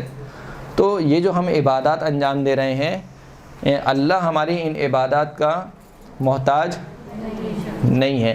تو کوئی یہ نہ سمجھے کہ اگر ہم عبادت کر رہے ہیں تو یعنی اللہ نے اگر ہمیں عبادت کے لیے خلق کیا ہے تو ہم اللہ کے محتاج، اللہ ہمارا محتاج ہے، نعوذ باللہ، بلکہ ہم عبادت خود اپنے لیے کر رہے ہیں۔ تو جو دوسری مخلوقات اللہ کی عبادت کر رہی ہیں، اللہ ان کی عبادت کا ہی محتاج نہیں ہے، یعنی اللہ فرشتوں کی بھی عبادت کا محتاج نہیں ہے۔ یہ جو خداوند کریم نے کائنات کو خلق کیا، فرشتوں کو خلق کیا، یہ فقط اور فقط کیا ہے؟ اس کے کمال کا ظہور ہے، یعنی خداوند کریم چاہتا ہے کہ میرا کمال ظاہر ہو۔ جب میں ایک باکمال چیز ہوتی ہے، سونا مثال کے طور پر، اگر سونے میں کوئی کمال ہے تو سونے کا کمال ظاہر ہونا چاہیے۔ اللہ جو کمال مطلق ہے، اس کا کمال مطلق کیسے ظاہر ہوگا؟ اس کا کمال مطلق اسی طریقے سے ظاہر ہوگا کہ مختلف مخلوقات کو خلق کیا ہے، جن میں ایک انسان ہے، ایک حیوان ہے، ایک فرشتگان ہے، اور یہاں تک کہا کہ ان من شیء الا یسبح بحمدہ، کوئی چیز نہیں ہے مگر یہ کہ ہر شے اللہ کی تسبیح کر رہی ہے۔ دوستو سوال ہوتا ہے بہرحال اس آیت پر کہ کافر کیسے اللہ کی تسبیح کر رہا ہے؟ دوستو کافر تو اللہ کو مانتا ہی نہیں ہے۔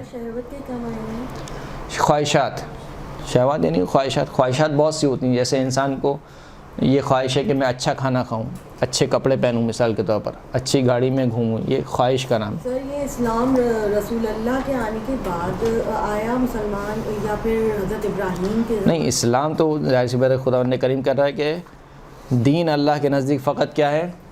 اسلام ہے، یعنی وہی اسلام چلتا ہوا آ رہا ہے جو حضرت آدم کو لے کر بھیجا تھا۔ ایسا نہیں کہ اس میں کوئی چینجنگ ہو رہی ہے، یعنی اس کے جو عقائد ہیں وہ عقائد وہی ہیں۔ حضرت آدم نے بھی توحید کی طرف دعوت دی، حضرت آدم کے علاوہ جو جتنے بھی انبیاء ہیں سب نے توحید کی طرف دعوت دی، یعنی کہ حضرت ابراہیم، حضرت موسیٰ، حضرت عیسیٰ، تمام۔ تو وہ اسلام وہی ہے، اس اسلام کے رولز میں کچھ چینجنگ ہوئی ہے جس کو ہم شریعت کہتے ہیں، یعنی قوانین۔ مثال کے طور پر حضرت موسیٰ کے لیے کی قوم کے لیے کچھ اور قوانین تھے، ان کو 50 نمازیں پڑھنی تھی دن میں۔ حضرت محمد مصطفیٰ صلی اللہ علیہ وآلہ وسلم کے لیے صلی اللہ علیہ وسلم